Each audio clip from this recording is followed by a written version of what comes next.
Hello dear students, welcome to my YouTube channel Oxford classes में आप सबका स्वागत है। दोस्तों, आज का टॉपिक है हमारा सीक्वेंस ऑफ द टेंस। जैसा कि मैंने कल के वीडियो में आपको पूरी तरीके से समझा दिया था कि हमारा सीक्वेंस ऑफ द टेंस होता क्या है और इसका प्रयोग कैसे होता है। तो मैंने सारी चीज़ें वहाँ बता दी हैं, वहाँ पर मैंने कुछ लिखाया नहीं। आज मैं प्यारे दोस्तों जो भी चीज़ें बताऊँगा उनको मैं विथ नोट्स यानी कि पूरे लिखने का तरीका बताऊंगा। सीक्वेंस ऑफ द टेंस एक बार देखिए होता क्या है, एक बार मैं फिर से चर्चा कर देता हूं आपको। सीक्वेंस ऑफ द टेंस क्या होता है? ये होता है प्यारे दोस्तों, आपके टेंस समय का क्रम ही सीक्वेंस कहलाता है।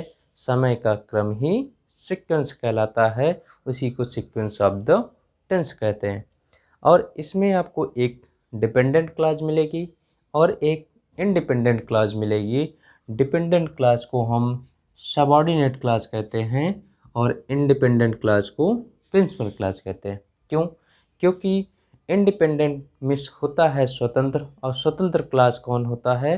प्रिंसिपल क्लॉज होता है। मतलब कि वो अपने साथ किसी भी कंजंक्शन से अपने आप को इंक्लूड नहीं करता है। तो ये हमारी इंडिपेंडेंट क्लॉज हुई।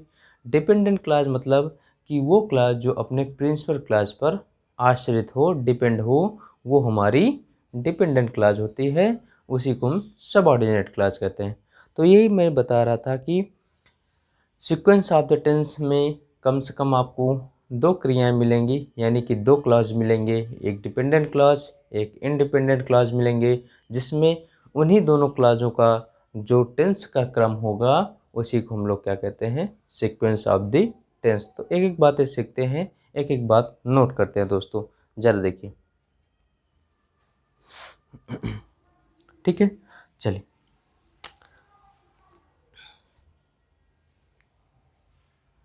और आपको थोड़ा सा क्लॉज के बारे में भी बताया था।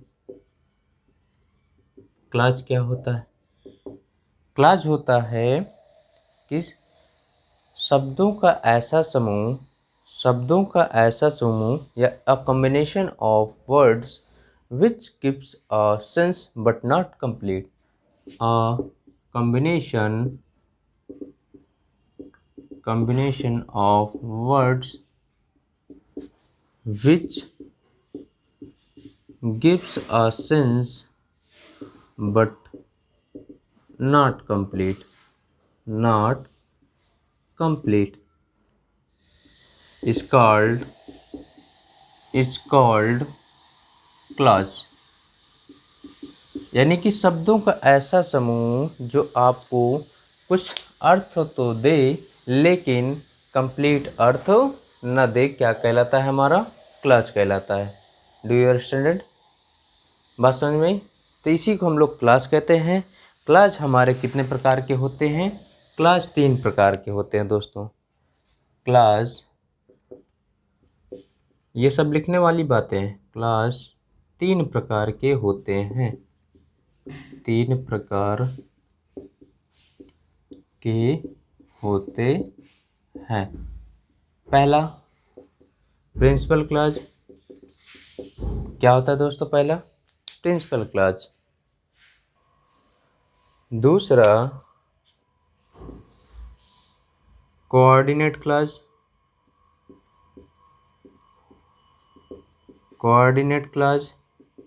तीसरा सबऑर्डिनेट क्लॉज।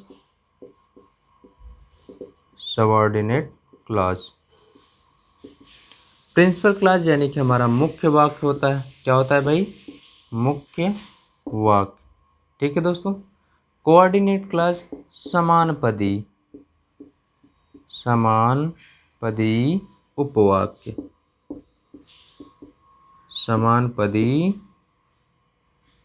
उपवाक्य।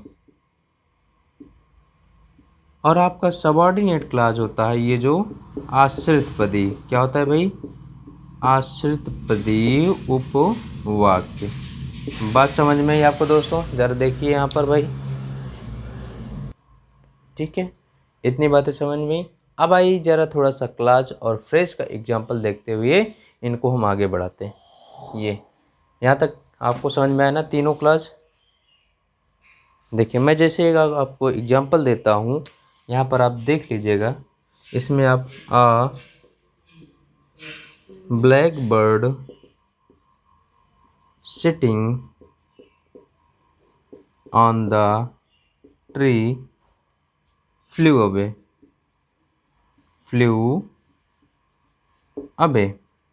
देख लीजिए, अ black bird sitting on the tree flu away. जरा देखिए भाई, यहाँ पर ये आपका क्या है, पूरा सब्जेक्ट है, ये आपका क्या है और ये क्या है। चिड़िया काम कौन सा कर रही है, उड़ने का काम कर रही है, तो ये हमारा क्रिया है, प्रेडिकेट का पार्ट है। ये हमारा क्या है, एडजेक्टिव फ्रेज है। और ये क्या है, एक प्रकार का फ्रेज में एडजेक्टिव फ्रेज है ना। कौन सा फ्रेज है, एडजेक्टिव फ्रेज, क्योंकि किसकी विशेषता बता रहा है, नाउन की विशेषता। बर्ड, ये नाउन की विशेषता बता रहा है, बर्ड ही कहाँ बैठी है, पेड़ पर बैठी है, इसलिए एडजेक्टिव फ्रेज। क्यों, क्योंकि देखिए फ्रेज मतलब होता है more than one words in the sentence, यानी कि in the clause in the phrase, यानी कि आपको फ्रेज में एक से अधिक क्या मिलेंगे, शब्द मिलेंगे, और उनका कुछ अर्थ निकलेगा लेकिन कंप्लीट अर्थ नहीं निकलेगा। बात समझ में।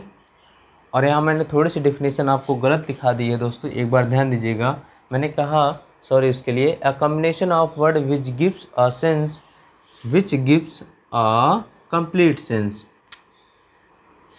मैं यहाँ फिर से लिख देता हूँ भाई, gives a complete sense is called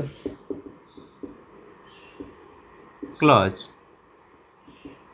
और थोड़ी सी बात ये भी जान लीजिए कि क्लॉज का अपना खुद का एक सब्जेक्ट होता है और खुद का एक मेन वर्ब होता है, उसी को हम लोग क्लॉज कहते हैं। यहाँ ये बात समझ में, दोस्तों। चलिए ठीक है भाई, चलिए मैं आगे चल। जैसे मैं कह दूँ he reads a book, he reads a book, मैं ही रीड्स अ बुक, तो ये क्या है आपका पूरा सेंटेंस, क्योंकि सब्जेक्ट भी है, वर्ब भी है, ऑब्जेक्ट भी है। और सब्जेक्ट वर्ब ऑब्जेक्ट जहाँ होता है वो हमारा कंप्लीट सेंटेंस होता है।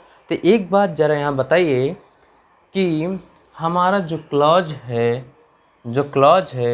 क्या क्लॉज से सेंटेंस बनता है या फिर सेंटेंस से ही क्लॉज बनता है। अब ज़रा सोचिए भाई। तो ध्यान रखिएगा दोस्तों, जो आपका सेंटेंस है, सेंटेंस में ही कौन शामिल होता है, क्लास शामिल होता है। और क्लास में खुद का एक सब्जेक्ट और खुद का एक वर्ब होता है, जिसको हम सेंटेंस का नाम देते हैं। बात समझ में। यानी कि सेंटेंस में ही आपका क्लास शामिल होता है, एक क्लास नहीं, मैं इसको एंड लगा करके या कंजंक्शन लगाते हुए कई सारे क्लास को ऐड करता जाऊंगा, और वो यदि कंप्लीट सेंस देंगे तो हमारा एक पूरा सेंटेंस बन जाएगा। बात समझ में ना दोस्तों, ठीक है। यानी कि हमारा सेंटेंस के अंदर ही क्या होता है, क्लॉज होता है। चलिए भाई, आइए अब इनको एक एक बात सीखते हैं। प्रिंसिपल क्लॉज, कोऑर्डिनेट क्लॉज और सबऑर्डिनेट क्लॉज। चलिए आइए एक एक बार क्लॉज देखते हैं। पहले प्रिंसिपल क्लॉज समझते हैं भाई, क्या है principal clause.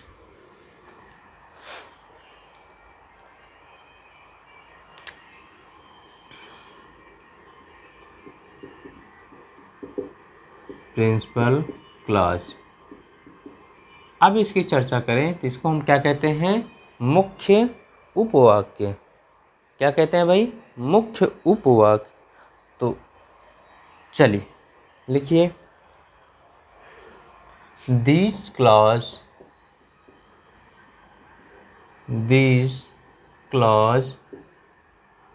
have a these clause have a finite verbs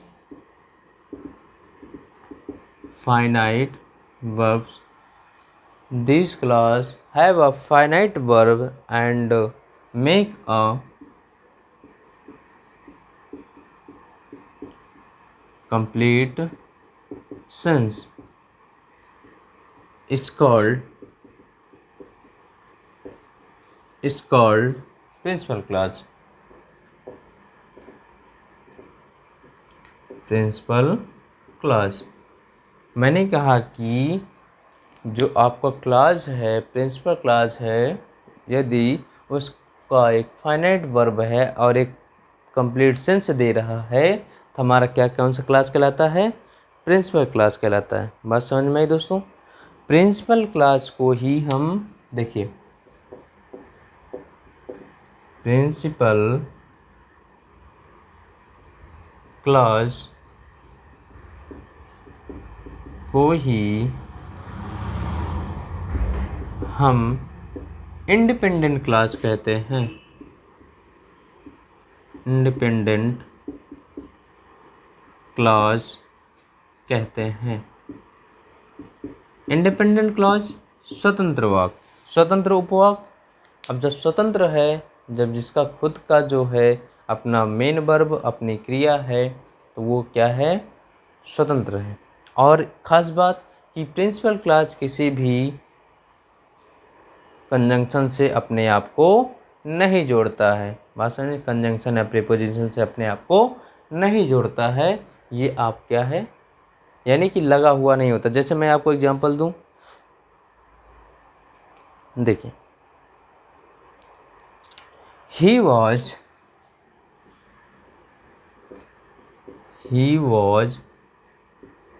unable to come because he was ill। अब ज़रा यहाँ बताइए आपका कौन सा सेंटेंस है प्रिंसिपल क्लास? तो यहाँ देखिए, he was unable to come, वह आने में अक्षम है क्योंकि वह बीमार है। क्योंकि वह बीमार है इसलिए वह आने में अक्षम है। तो ज़रा बताइए, ये फ्री है या ये फ्री है? यहाँ पर ये कंडीशन लगी हुई है कि बिकॉज वह बीमार है इसलिए नहीं आ पाया, ये इसी के ऊपर निर्भर है। जबकि ये देखिए, he was unable to come, वह आने में अक्षम है। ठीक है, आने में अक्षम है। लेकिन जैसे ही मैंने कहा बिकॉज ही वॉज इल, क्योंकि वह बीमार है, तो हमने आपको इसके साथ कुछ जोड़ दिया, कुछ उस पर डिपेंड कर दिया। लेकिन ये हमारा कौन सा क्लास होगा? इंडिपेंडेंट क्लास होगा। ये हमारा डिपेंडेंट क्लास होगा। और इंडिपेंडेंट क्लास को ही हम लोग प्रिंसिपल क्लास कहते हैं। बात समझ में? चले आगे भाई, देखिए दूसरा sentence, I do not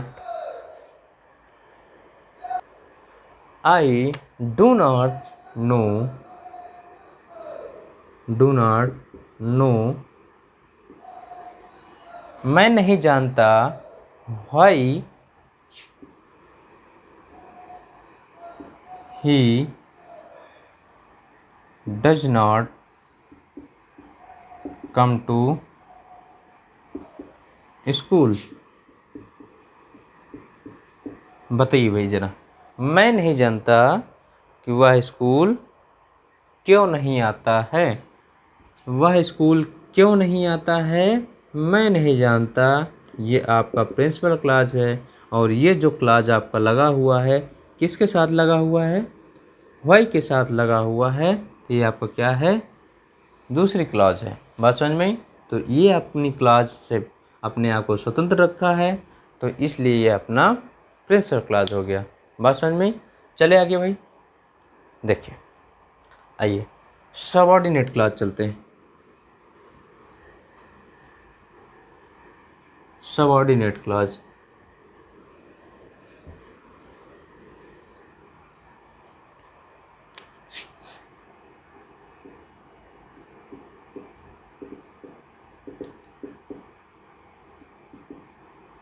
subordinate class. अब इसको देखते हैं एक बातें, ये क्या है? सबऑर्डिनेट क्लास को ही डिपेंडेंट क्लास कहा जाता है। क्या कहा जाता है? डिपेंडेंट क्लास कहा जाता है। बात समझिए, तो इसको इस तरह से लिख सकते हैं, वह उपवाक्य यानी क्लास जो अपने प्रिंसिपल क्लास पर आश्रित होता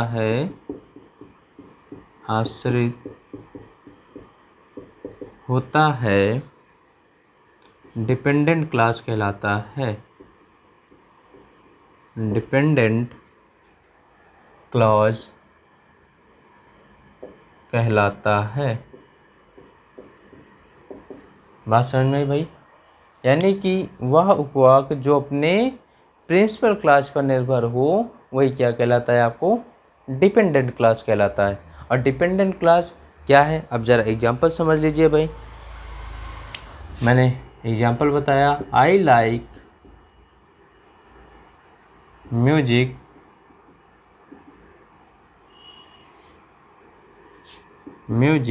which is composed by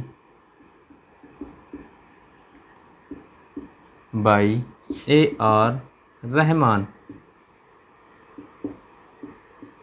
यानी कि I like music which is composed by A.R. Rahman. अब ज़रा यहाँ बात समझिए, आई लाइक म्यूजिक, मुझे म्यूजिक पसंद है, जो कौन सी?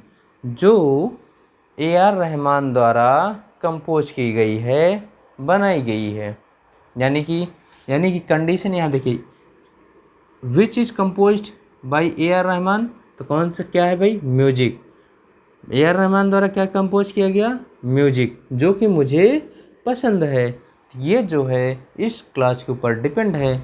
ये हमारा पूर्ण रूप स्वतंत्र है, प्रिंसिपल क्लास है, और ये हमारा सबऑर्डिनेट क्लास यानी कि डिपेंडेंट क्लास है। बात समझ में आई दोस्तों? क्या है? डिपेंडेंट क्लास और सबऑर्डिनेट क्लास। बात समझ में? तो आइए थोड़ा चर्चा करते हैं। जैसे कि मैंने कल भी बताया, सबऑर्डिनेट क्लास हमारे 3 प्रकार के होते हैं। सबऑर्डिनेट क्लास, ये सब लिखने वाली बातें हैं, लिखते चलिए भाई। सबऑर्डिनेट क्लास 3 प्रकार के होते हैं। 3 प्रकार के होते हैं। पहला सबऑर्डिनेट, जिसको हम लोग नाउन क्लास कहते हैं। दूसरा सबऑर्डिनेट एडजेक्टिव क्लास। और तीसरा सबऑर्डिनेट एडवर्ब क्लास। ये 3 क्लास हैं आपके, subordinate noun class, subordinate adjective class, subordinate adverb class. तो क्यों ना हम तीनों बात को अच्छे से समझते हैं। आइए दोस्तों चलते हैं।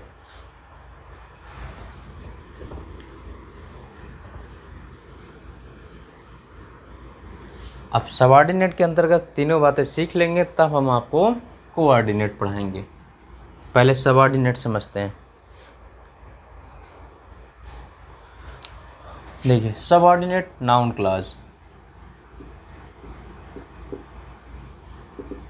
सबऑर्डिनेट नाउन क्लास, पहला subordinate noun class.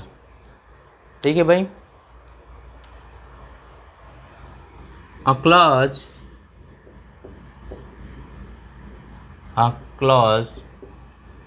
that acts as a noun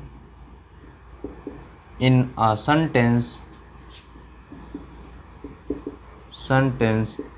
is called noun clause. Noun clause, यहाँ से क्या बात निकल रही है? यानी कि अ क्लॉज जो किसी भी सेंटेंस में नाउन के जैसा एक्ट करता है वो क्या कहलाता है? नाउन क्लॉज कहलाता है। एक बार फिर समझ लीजिए, मैं हिंदी में लिखा देता हूँ। वह उपवाक्य जो प्रिंसिपल क्लॉज में, वह उपवाक्य जो अपने प्रिंसिपल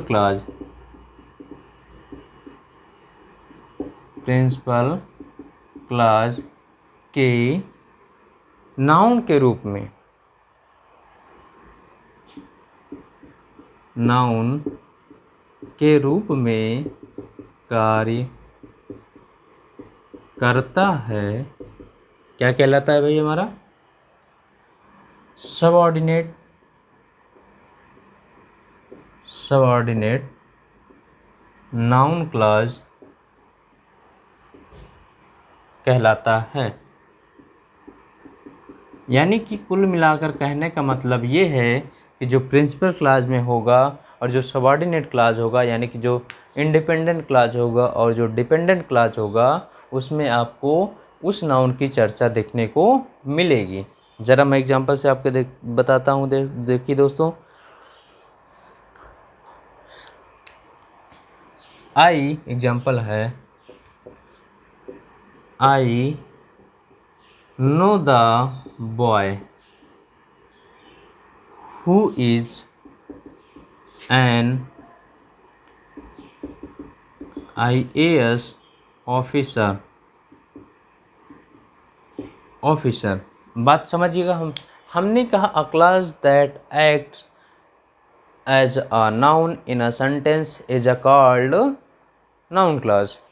ठीक, उसके बाद मैंने कहा वह उपवाक जो अपने प्रिंसिपल क्लॉज के नाउन के रूप में कार्य करता है, आपका सबऑर्डिनेट नाउन क्लॉज कहलाता है। जरा बात समझिए, noun clause, I know the boy, मैं उस लड़के को जानता हूँ।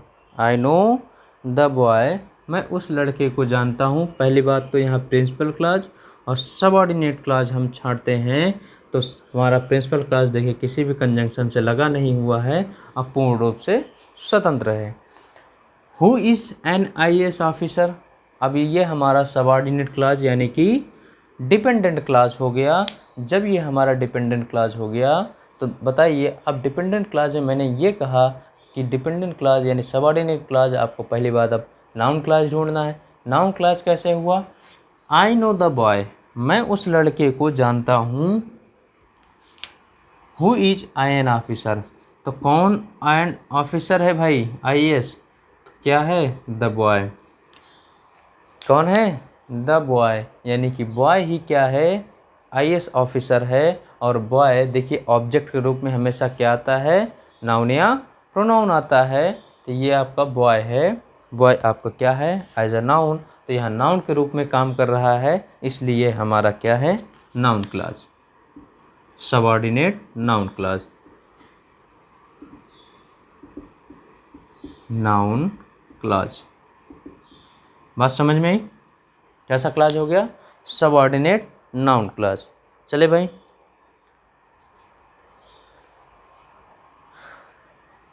Next, I do not no, I do not know the man who is the doctor of skin. I do not know the man who is a doctor of skin. ठीक है भाई, अब जरा यहाँ देखिए, आई do not know the man who is a doctor of skin, तो ये आपका प्रिंसिपल क्लॉज और ये आपका सबऑर्डिनेट क्लॉज, क्योंकि ये हमारा कंजंक्शन हु से यानी कि हु लगा हुआ है, सबऑर्डिनेट क्लॉज। अब who is a doctor of skin, I do not know the man, यानी कि मैं उस आदमी को नहीं जानता जो डॉक्टर ऑफ स्किन का डॉक्टर है। तो इस आदमी की चर्चा मैं इसमें किया हूँ। जब इसकी चर्चा यहाँ पर किया मैंने, तो ये कैसा क्लॉज हो गया? सबऑर्डिनेट नाउन क्लॉज हो गया। क्या हो गया भाई? Subordinate noun clause. बात समझ में? चले आगे भाई, आइए चलते हैं, चले भाई आगे। ज़रा यहाँ अगर नोट लिखना हो तो लिख लीजिए कि सबऑर्डिनेट क्लॉज जो भी होते हैं या सबऑर्डिनेट क्लॉज जो भी होते हैं और नाउन क्लॉज यानी कि जो भी नाउन क्लॉज होते हैं वो अपने आप में किसी न किसी रूप में यूज होते हैं, जैसे कि जो है नाउन के रूप में, ऑब्जेक्ट के रूप में, सब्जेक्ट के रूप में, कंप्लीमेंट के रूप में, ये यहाँ पर आते हैं। चलिए भाई आगे चलते हैं। आइए एडजेक्टिव क्लास की मैं चर्चा करूँ थोड़ा सा। नाउन क्लास हो गया, सबऑर्डिनेट एडजेक्टिव क्लास।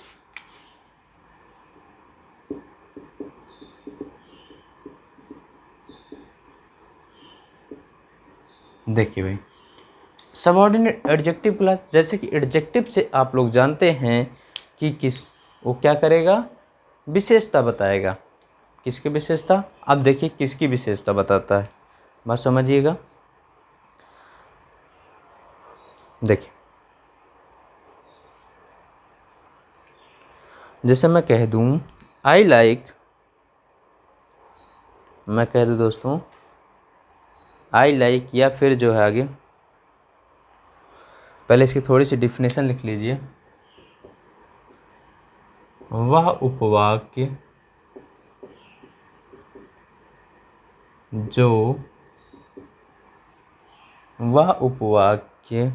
जो अपने प्रिंसिपल क्लास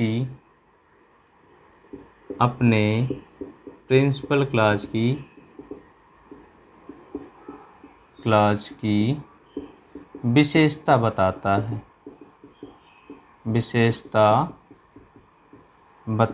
है। जैसे ही विशेषता बताने का कार्य करेगा भाई, क्या कहलाता है? एडजेक्टिव कहलाता है। सबऑर्डिनेट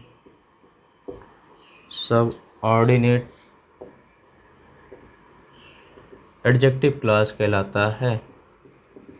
एडजेक्टिव क्लास कहलाता है। बात समझ में? अब चलिए मैं चर्चा करता हूँ सबऑर्डिनेट एडजेक्टिव क्लॉज की। होता क्या है भाई, ज़रा देखिए। आई नो द मैन, ऐसे मैं कह दूँ आई know the man who is the richest person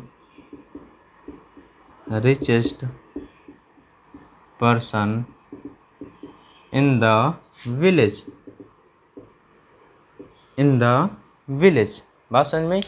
I know the man who is the richest person in the village. मैं उस आदमी को जानता हूँ जो सबसे रिच पर्सन है इस गांव में। ठीक, तो ये आपका प्रिंसिपल क्लॉज, और जैसे ही प्रिंसिपल क्लॉज ये आपका सबऑर्डिनेट क्लॉज। देखिए who is the richest person in the village, तो कौन है? The man. द मैन यहाँ क्या है? नाउन है, और नाउन की क्या विशेषता बता रहा है यहाँ पर? रिचेस्ट पर्सन है। क्या है भाई? रिचेस्ट पर्सन है कि नहीं? जब ये रिचेस्ट पर्सन कौन है? द मैन है, तो मैंने इस नाउन की थोड़ी सी विशेषता बता दी, ये हमारा क्या हो गया? Subordinate adjective clause. बात समझ में आई? कौन सा क्लॉज हो गया? Subordinate adjective clause. ठीक है भाई, चले आगे।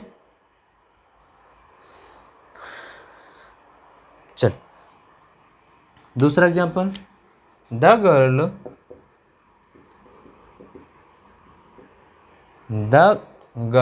गर्ल्स नहीं भाई, girl who is sitting on the last bench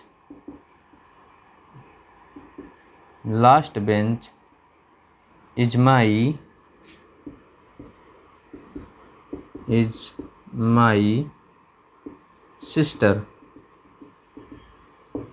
मैंने क्या कहा? The girl who is sitting on the last bench is my sister. अब जिसको ज़रा समझिए हमारा कौन सा क्लॉज है, बताइए भाई। ज़रा ध्यान दीजिए, मैंने यहाँ थोड़ा सा डिफरेंट कर दिया। The girl comma who is sitting on the last bench is my sister. तो द गर्ल हमारा सब्जेक्ट है, इज माई सिस्टर ये हमारा वर्ब है। बात समझिए। द गर्ल हमारा सब्जेक्ट है, इज माई सिस्टर हमारी वर्ब है। जब ये वर्ब है तब जब देखिए who is sitting on the last bench, और लास्ट बेंच पे कौन बैठा है, ये गर्ल बैठी है। तो गर्ल की मैंने थोड़ी सी विशेषता बता दी कि कहाँ बैठी है, लास्ट बेंच पर बैठी है। तो ये हमारा क्या हो गया भाई, subordinate adjective clause, subordinate adjective clause. बात समझ में, सबऑर्डिनेट एडजेक्टिव क्लॉज। सिर्फ मैंने क्या किया, यहाँ से आपको थोड़ा सा डिस्ट्रैक्ट करते हुए आपको सब्जेक्ट यहाँ कर दिया और वर्ब यहाँ कर दिया। मैं चाहता तो इस तरह से भी लिख सकता था, कैसे, the girl is my sister who is sitting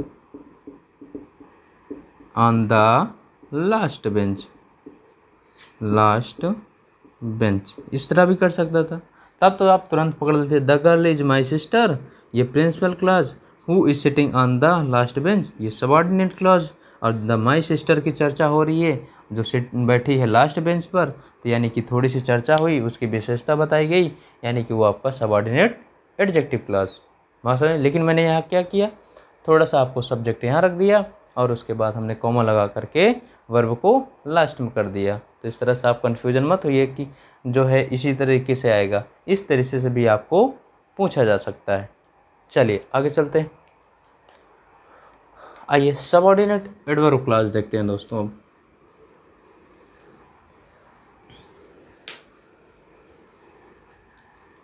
adverb clause बहुत ही इम्पोर्टेंट क्लॉज है आपका, जिसमें आपको बहुत सारी चीज़ें सीखनी होती हैं। सबऑर्डिनेट एडवर्ब क्लॉज, ठीक है दोस्तों। अब देखिए एडवर्ब क्लॉज, एडवर्ब होता क्या है,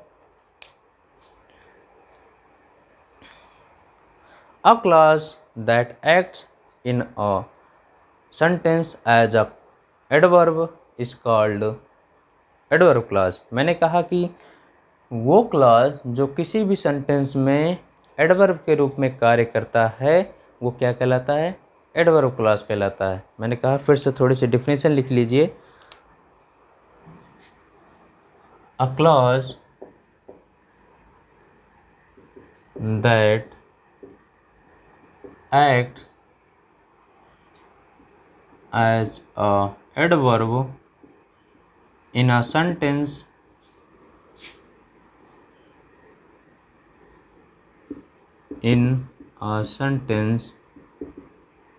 is called adverb clause, adverb clause। ठीक है, आगे चलें। तो इसकी थोड़ी सी हिंदी में लिख लीजिए, वह क्लॉज जो प्रिंसिपल क्लॉज में, वह क्लॉज जो प्रिंसिपल क्लॉज में time, place, manner, reason, comparison. एक बार फिर समझिएगा मैंने क्या कहा, वह क्लॉज जो प्रिंसिपल क्लॉज में टाइम, प्लेस, मैनर, डिग्री या रीजन, कंपैरिजन का भाव प्रकट करता है, सबऑर्डिनेट एडवर्ब क्लॉज कहलाता है। Time, place, manner, degree,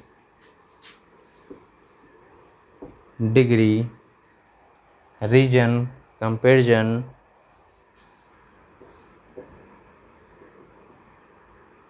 degree dot dot का भाव प्रकट करता है, तो उसे सबऑर्डिनेट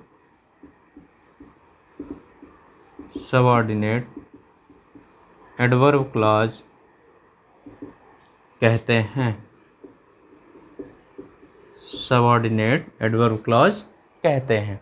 क्या कहलाता है भाई, टाइम, प्लेस, मैनर, ये सारी बातें जहाँ आती हैं आपको सबऑर्डिनेट एडवर्ब क्लॉज कहलाता है। चलिए थोड़ा सा एग्जाम्पल देते हैं, फिर मैं थोड़ी सी और बातें आपको बताता हूँ। देखिए दोस्तों,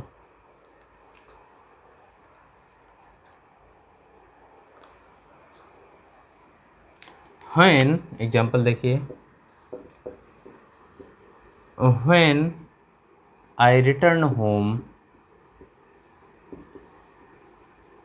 returned home, when I returned home, I found my dog missing. Dog missed.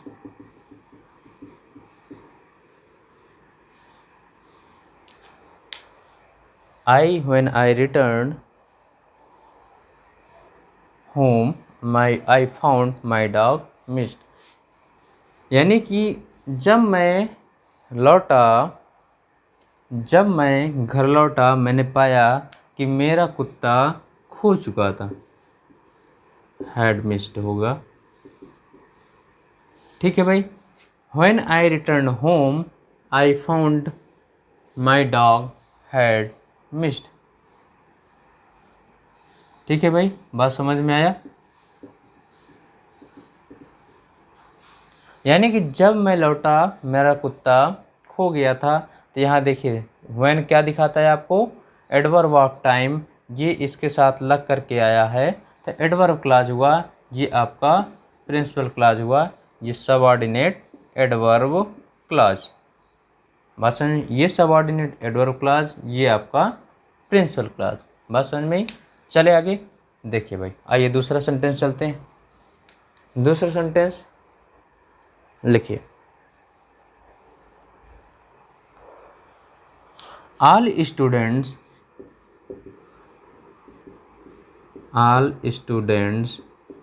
went in the class,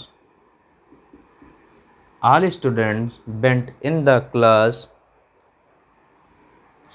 as well as the ring bell. The ring bell। बात समझिए। अब यहाँ बताइए भाई,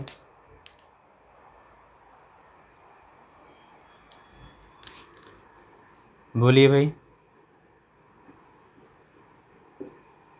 द बेल रिंग होगा।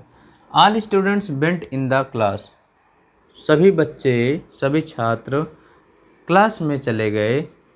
As well as the bell ring, तो यहाँ आपको समझ में आया होगा ये आपका प्रिंसिपल क्लास, क्योंकि अपने आप में स्वतंत्र है, किसी भी क्लास से किसी भी ना तो कंजंक्शन ना तो प्रीपोजिशन से जुड़ा हुआ है।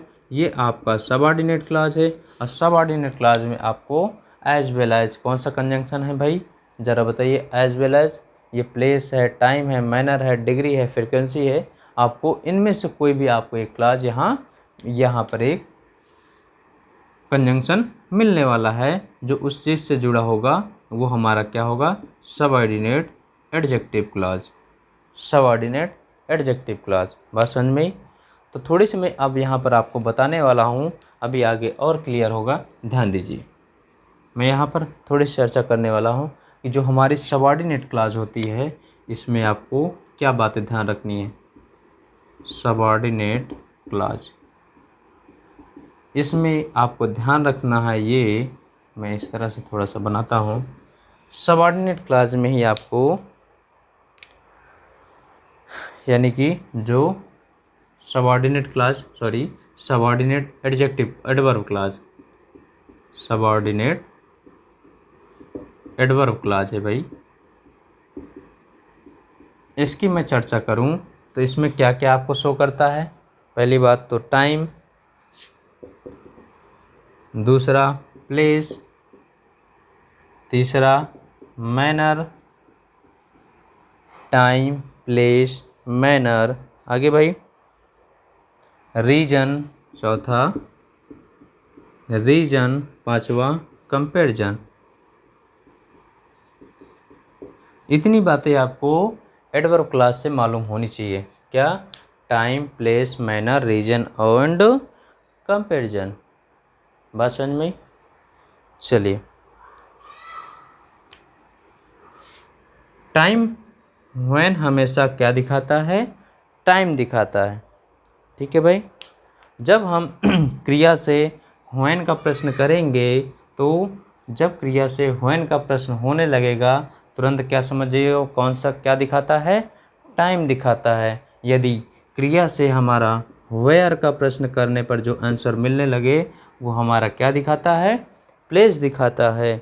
मैंने बताया कि टाइम व्हेन दिखाता है, प्लेस वेयर दिखाता है। अब देखिए, मैनर की बात करें, मैनर की बात करें तो क्रिया में यदि हम हाउ का प्रश्न करें, कैसे, यानी कि वो काम ईमानदारी पूर्वक किया तो मैं कह दूं कि हाउ डू यू डू, वो कैसे किया, हाउ डू यू डू, वो कैसे किया, तो वहाँ पता चल जाएगा कि ईमानदारी पूर्वक, है ना। तो कैसे, तो क्रिया में हम हाउ का प्रश्न करेंगे तो हमको मैनर का समझ में आ जाएगा। और मैं रीजन की बात करूँगा कि व्हाई, अब ये बात कर रहा है कैसे किया, रीजन बताइए। हाउ मीन्स, हाउ मीन्स कैसे किया, व्हाई मीन्स क्यों किया, या रीजन बताइए उसका कारण। बात समझ में आई कि नहीं? और कंपैरिजन की बात करूँगा तो ये आपको कंपेयर्स दिखाएगा, तुलना दिखाएगा। ठीक है भाई, कंपेयर्स दिखाएगा। यहाँ इतनी बातें, बात समझ में यहाँ तक कि जब भी हम व्हेन क्रिया में व्हेन का प्रश्न करेंगे तो हमको टाइम शो करेगा। जब भी हम क्रिया में वेयर का प्रश्न करेंगे तो प्लेस का भाव देगा। जब भी क्रिया में हाउ का प्रश्न करेंगे मैनर शो करेगा। जब भी क्रिया में व्हाई का प्रश्न करेंगे रीजन शो करेगा। कंपैरिजन तो आप कंपेयर से देगा ही। यहाँ तक बात समझ में आई? तो ये था आज का सेशन दोस्तों। यहाँ अब इसके बाद हम इसमें से एक एक बातें सीखेंगे कि टाइम कैसा होगा, प्लेस कैसा होगा, मैनर कैसा होगा, ये बातें हम लोग सीखेंगे। तो मिलते हैं, एक वीडियो का लेक्चर और है, मिलते हैं नेक्स्ट वीडियो में। तब तक के लिए thanks for watching, thank you.